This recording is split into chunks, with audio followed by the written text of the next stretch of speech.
கிறிஸ்துவுக்குள் எனக்கு மிகவும் பிரியமானவர்களே, கர்த்தராகிய இயேசு கிறிஸ்துவின் இனிதான நாமத்தினாலே go and tell somebody Jesus என்ற மிஷனரி ஸ்தாபனத்தின் சார்பாக உங்களை வாழ்த்துகிறேன். இந்த நிகழ்ச்சிக்கு ஆவலோடு காத்திருக்கும் உங்களை தேவன் தாமே ஆசீர்வதிப்பாராக. வார்த்தையை சிந்திக்க இருக்கிறோம். வார்த்தையினுடைய முக்கியத்துவம் வேதத்திலே 138 சங்கீதம் 2 வசனத்தின் பின்பகுதியிலே அழகாக எழுதப்பட்டிருக்கிறது. உமது சகல பிரஸ்தாபத்தை காட்டிலும் உமது வார்த்தையை நீர் மகிமைப்படுத்தி இருக்கிறீர். உமது சகல பிரஸ்தாபத்தை பார்க்கிலும் உமது வார்த்தையை நீர் மகிமைப்படுத்தி இருக்கிறீர். ஆண்டவருடைய சகல பிரஸ்தாபங்களை காட்டிலும் அவர் வார்த்தையை மகிமைப்படுத்தி இருக்கிறார். சிந்திக்க இருக்கும் வார்த்தையை. அவருடைய சகல பிரஸ்தாபங்களிலே ஒரு சில வானங்களை ஜானளவாய் பிரமாணித்தது, பூமியின் மண்ணை மரக்காலில் அடக்கி வைத்தது, தண்ணீர்களை கைப்பிடியால் அளந்தது, மலைகளை தராசால் நிறுத்தது. இவையெல்லாம் அவருடைய சகல பிரஸ்தாபங்களிலே ஒரு சில. இவற்றை காட்டிலும், அதாவது பூமியின் மண்ணை ஒரு மரக்காலில் அடக்கி வைப்பதை காட்டிலும், ஒரு மலையை தூக்கி தராசிலே வைத்து நிறுப்பதை காட்டிலும் சிந்திக்க இருக்கும் வார்த்தை வல்லமையானது. அந்த மேலான எதிர்பார்ப்போடு கர்த்தாவே சொல்லும், அடியேன் கேட்கிறேன் என்ற சாமுவேலின் வார்த்தைகளை நினைவு கூர்ந்தவர்களாய் கேட்கிற எவனும் பெற்றுக்கொள்வான். மனிதன் முகத்தை பார்க்கிறான், நம் தேவனோ இருதயத்தை பார்க்கிறவர். இங்கே வார்த்தையை கேட்க ஆவலோடு இருக்கும் உங்களுடைய ஒவ்வொருவருடைய உள்ளத்தின் ஆழத்தை ஆண்டவர் அறிந்திருக்கிறார். அவர் அவருடைய தேவைகளை சந்திக்கும் வண்ணமாய் தம்முடைய வார்த்தைகளை அவர் அனுப்ப வல்லவராய் இருக்கிறார் என்ற மேலான எதிர்பார்ப்போடு வார்த்தைக்காக காத்திருப்போம். ஆண்டவருடைய அமர்ந்த மெல்லிய சத்தத்தை நாம் கேட்க முடியும். இந்த நாளிலும் சிந்திக்கும்படியாய் தெரிந்து கொள்ளப்பட்ட வேத வசனங்கள் எபேசியர் 4 அதிகாரம் 22, 23, 24 வசனங்கள். எபேசியர் 4, 22, 23, 24. அந்தபடி முந்தின நடக்கைக்குரிய மோசம் போக்கும் இச்சைகளாலே கெட்டு போகிற பழைய மனுஷனை நீங்கள் களைந்து போட்டு உங்கள் உள்ளத்திலே புதிதான ஆவி உள்ளவர்களாகி மெய்யான நீதியிலும் பரிசுத்தத்திலும் தேவனுடைய சாயலாக சிருஷ்டிக்கப்பட்ட புதிய மனுஷனை தரித்து கொள்ளுங்கள். களைந்து போட வேண்டிய ஒரு பழைய மனுஷன், பெற்றுக்கொள்ள வேண்டிய புதிதான ஆவி, தரித்து கொள்ள வேண்டிய புதிய மனுஷன். 3 காரியங்களை குறித்து இந்த 3 வசனங்கள் சொல்கிறது. பழைய மனுஷனை களைந்து போட வேண்டும். யார் இந்த பழைய மனுஷன்? கெட்டு போகிற பழைய மனுஷன். எப்படி கெட்டுப்போனான்? இச்சைகளாலே கெட்டுப்போனான். என்ன இச்சைகளினாலே? மோசம் போக்கும் இச்சைகளினாலே கெட்டுப்போன பழைய மனுஷன். களைந்து போட வேண்டிய ஒரு பழைய மனுஷன் கெட்டுப்போனான். இச்சைகளாலே கெட்டுப்போனான். மோசம் போக்கும் இச்சைகளாலே கெட்டுப்போனான். ஒருவேளை இச்சை என்பதன் நேரடி பொருள் ஆசை என்று நாம் அறிந்திருக்கிறோம். ஆசை என்றாலே பண ஆசை முதலாவதாக வருகிறது. இன்று பண ஆசையே எல்லா தீமைக்கும் வேறாய் இருக்கிறது என்று வாசிக்கிறோம். இன்று பணத்தின் மேல் ஆசை இல்லாத நபர்களை விரல் விட்டு எண்ணிவிடலாம். எல்லோருக்கும் பணத்தின் மேல் ஆசை இருக்கிறது. அதை தொடர்ந்து பொருள் ஆசை, பணத்தின் ஆசை, அதை தொடர்ந்து பொருள் ஆசை. அதை குறித்து வேதம் அழகாக சொல்கிறது. கொலோசேயர் 3 அதிகாரம் 5 வசனத்திலே, கொலோசேயர் 3 அதிகாரம் 5 வசனத்திலே, ஆகையால் விபச்சாரம், அசுத்தம், மோகம், துரீச்சை, விக்கிரக ஆராதனையான பொருளாசை ஆகிய இவைகளை பூமியில் உண்டு பண்ணுகிற உங்களுடைய அவயவங்களை அழித்து போடுங்கள். ஆசை, பொருளாசை. பொருளாசையை எதோடு வேதம் ஒப்பிடுகிறது? விக்கிரக ஆராதனையான பொருளாசை. விபச்சாரமும் அதற்கு சமமாய் சொல்லப்படுகிறது. அசுத்தம், மோகம், துரீச்சை அந்த பொருளாசைக்கு சமமாய் சொல்லப்படுகிறது. வேதம் முழுவதும் விக்கிரகத்தை குறித்து ஆண்டவர் எத்தனை முறை மீண்டும் மீண்டும் சொல்கிறார் என்பதை நாம் பார்க்கிறோம். ஆண்டவருக்கு மிகவும் பிடிக்காதது விக்கிரக ஆராதனை. நாம் நினைத்து கொண்டிருக்கிறோம் ஒருவேளை அது சிலை என்று. வேதம் மிக தெளிவாய் சொல்கிறது, விக்கிரக ஆராதனையான பொருள் ஆசை. பொருளாசையைத்தான் ஆண்டவர் மீண்டும் மீண்டும் வேதத்திலே அநேக இடங்களிலே மிகவும் மோசமாக, மற்ற மோசமான குணங்களுக்கு சமமாய் ஒப்பிட்டு சொல்கிறார். இங்கே களைந்து போட வேண்டிய பழைய மனுஷன் எதனால் கெட்டுப்போனான்? ஆசையினால். என்ன ஆசையினால்? பொருள் ஆசையினால். இன்று பெரிய ஆசையும் உண்டு, சிறிய ஆசையும் உண்டு. டூர் போகிறார்கள், பிக்னிக் போகிறார்கள், ரிட்ரீட் போகிறார்கள். எங்கே போனாலும் ஒரு குறிப்பிட்ட நேரம் ஷாப்பிங் என்பதற்காக ஒதுக்கப்படுகிறது.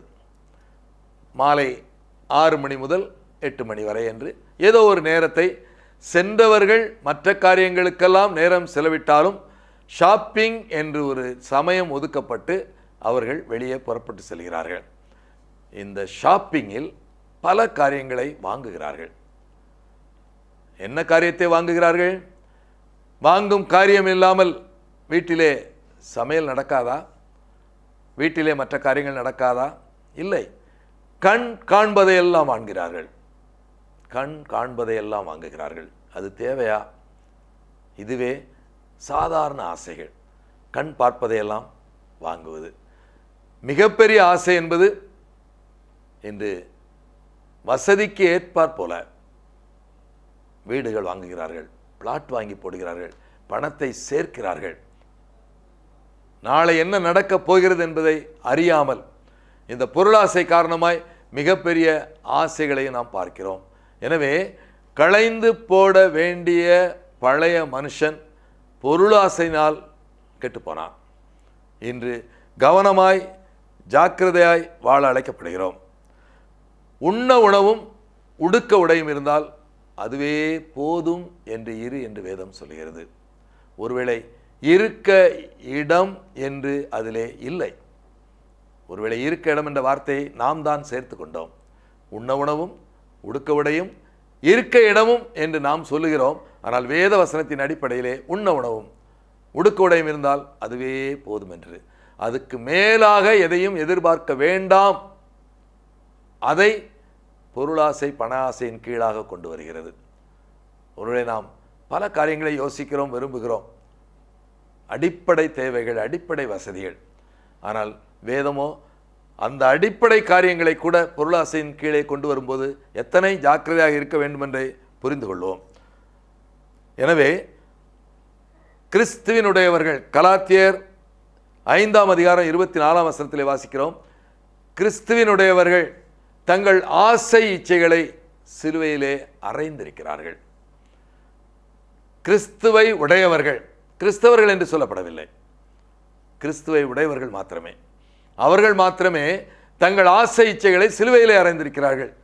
கிறிஸ்தவர்கள் தங்கள் ஆசை இச்சைகளை சிலுவையிலே அறைய வேண்டும் என்று வேதம் எதிர்பார்க்கிறது. அறையப்பட வேண்டிய ஆசை இச்சைகள், களைந்து போட வேண்டிய பழைய மனுஷன் கெட்டு போவதற்கான காரணம் பொருளாசை, பண ஆசை. இந்த நாட்களிலே அந்த பழைய மனுஷனை களைந்து போடுவோம். போட்ட பின்பாக உங்கள் உள்ளத்திலே புதிதான ஆவி உள்ளவர்களாகி, உங்கள் உள்ளத்திலே புதிதான ஆவி உள்ளவர்களாகி. புதிதான ஆவி என்பது புறம்பான மனிதன் ஒரு பக்கம், உள்ளான மனிதன் மறுபக்கம்.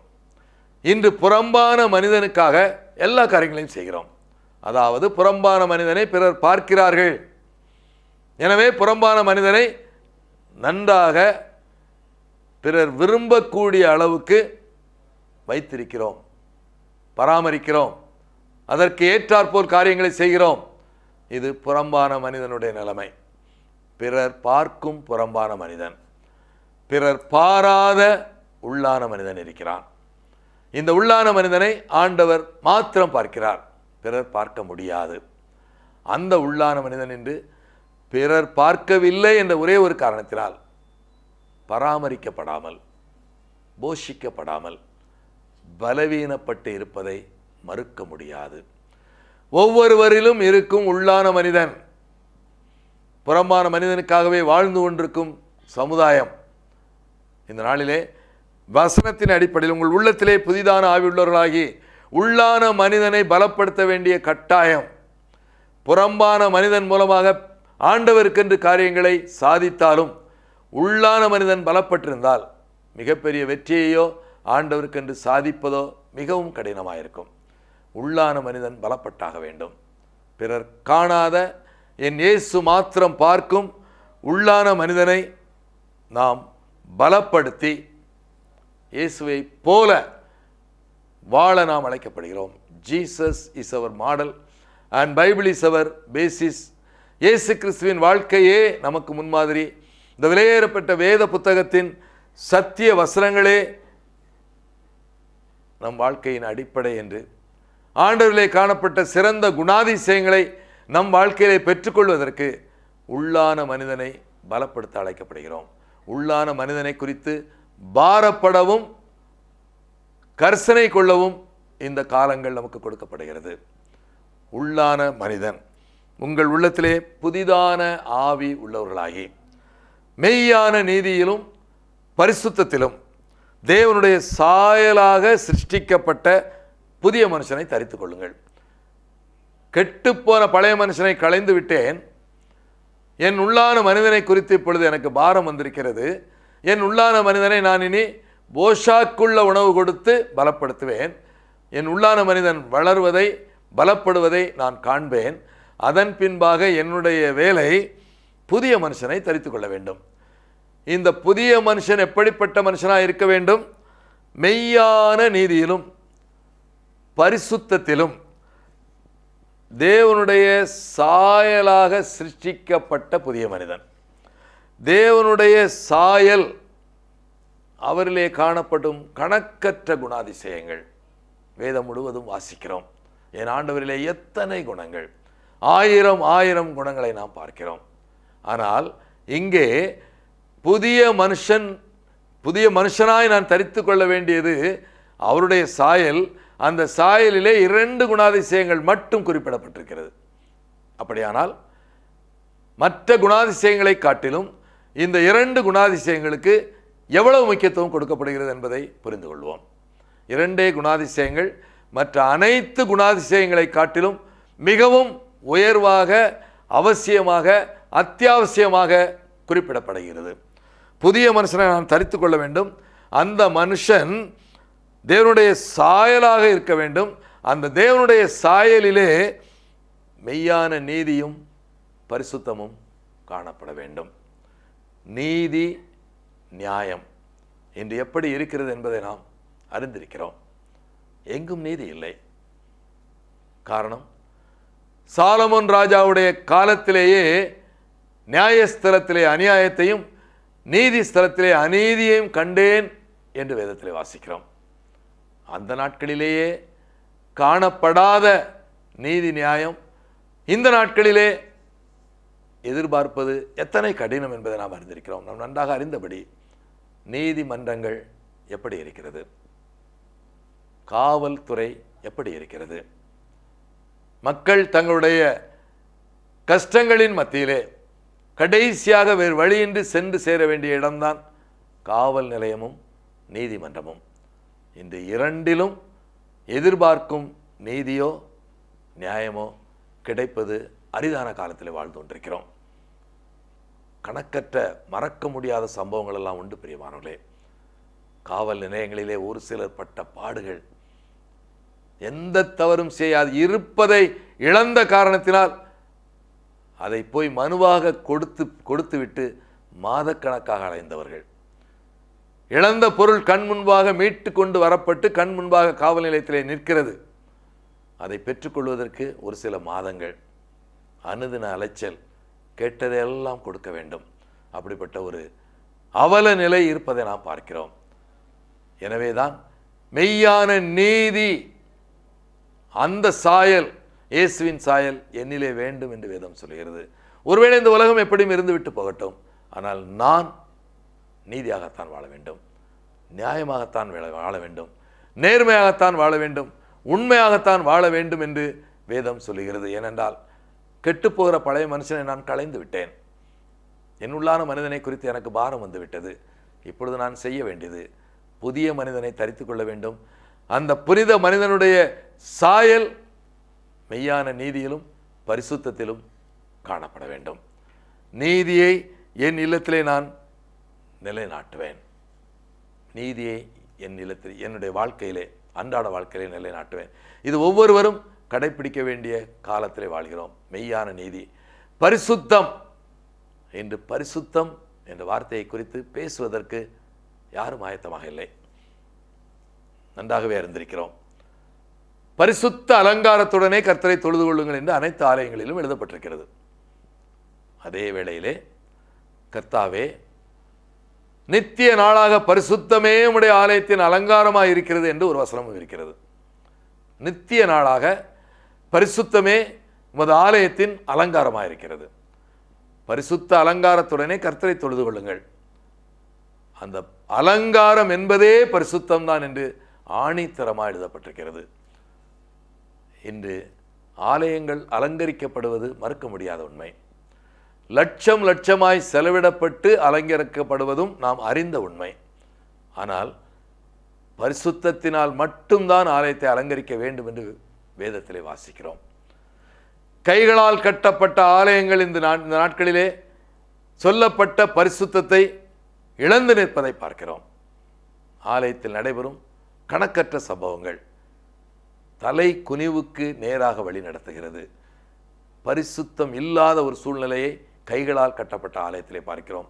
அது ஒருபுறம் இருக்க, ஆண்டவர் வாழும் என்னுடைய சரீரமாகிய ஆலயம், நீங்களே அந்த ஆலயம் என்று எழுதப்பட்ட வேத வசனம்.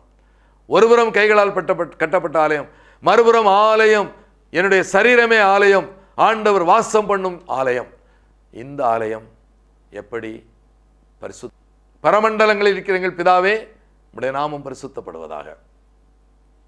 ஆண்டுடைய நாமம் பரிசுத்தப்பட வேண்டுமானால், இந்த உலகிலே ஆண்டுடைய நாமம் பரிசுத்தமாக காக்கப்பட வேண்டுமானால், நான் என்னிலே பரிசுத்தத்தை காத்தாக வேண்டும், காத்து நடந்தாக வேண்டும்.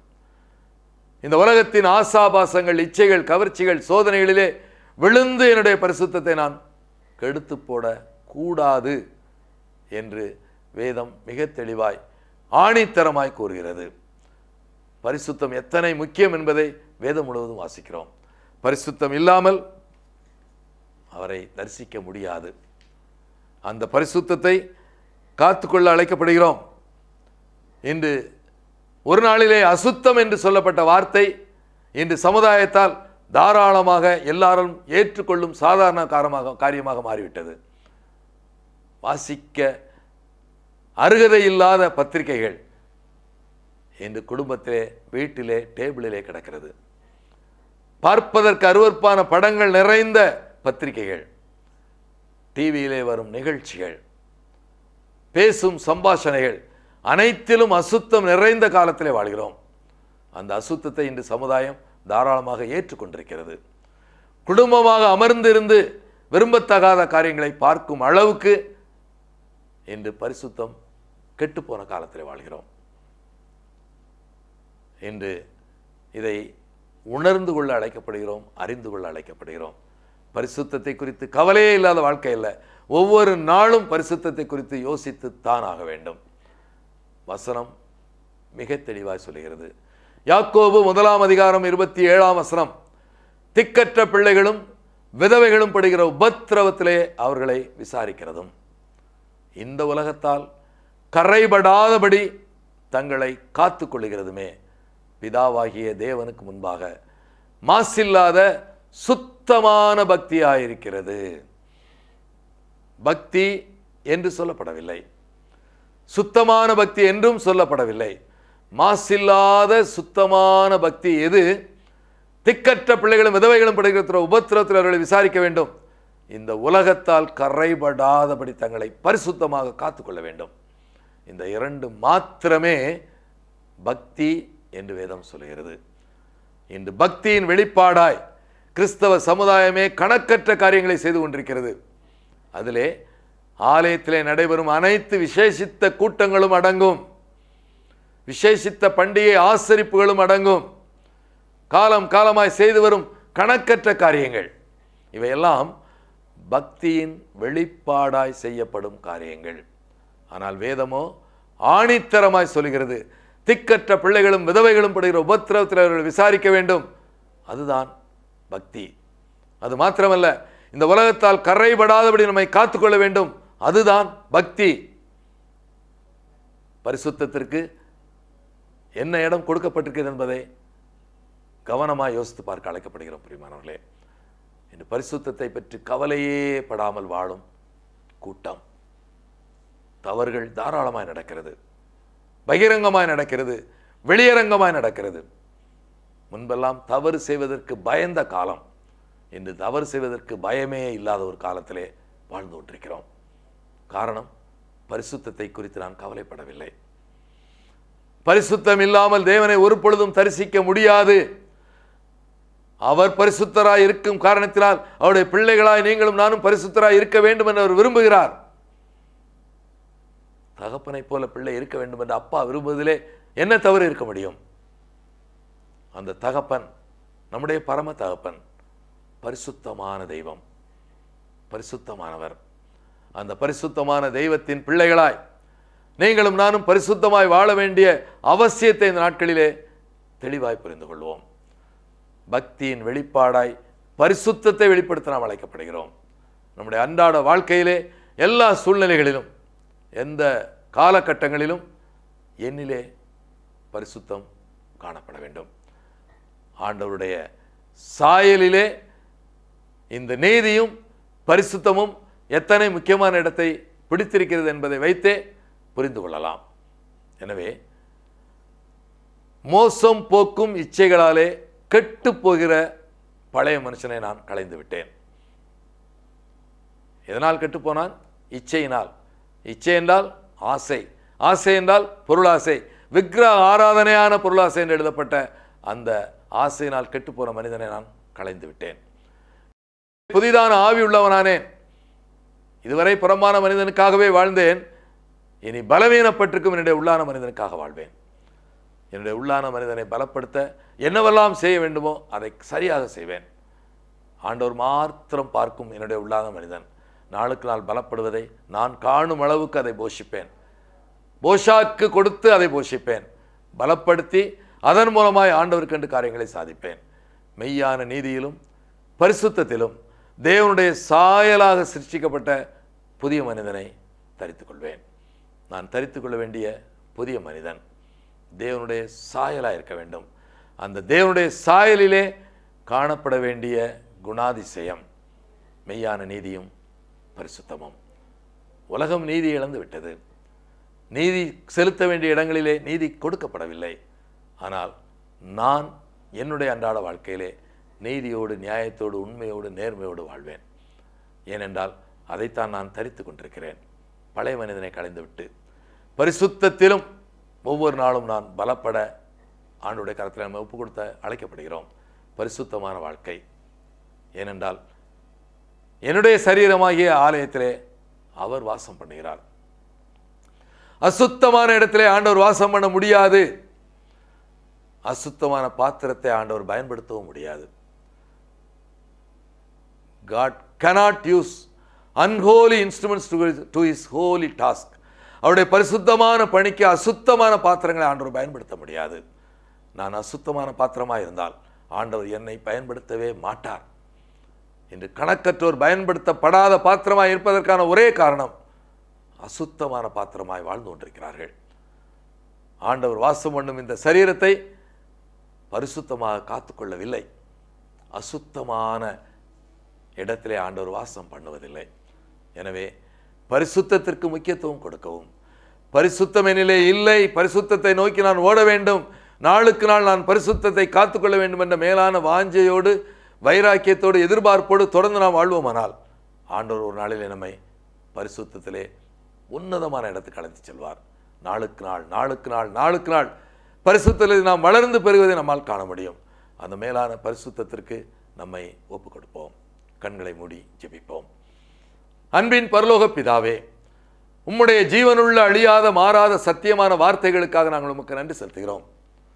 ஆதியிலே வார்த்தை இருந்தது, அந்த வார்த்தை தேவனாய் இருந்தது, அந்த வார்த்தை தேவனிடத்தில் இருந்தது.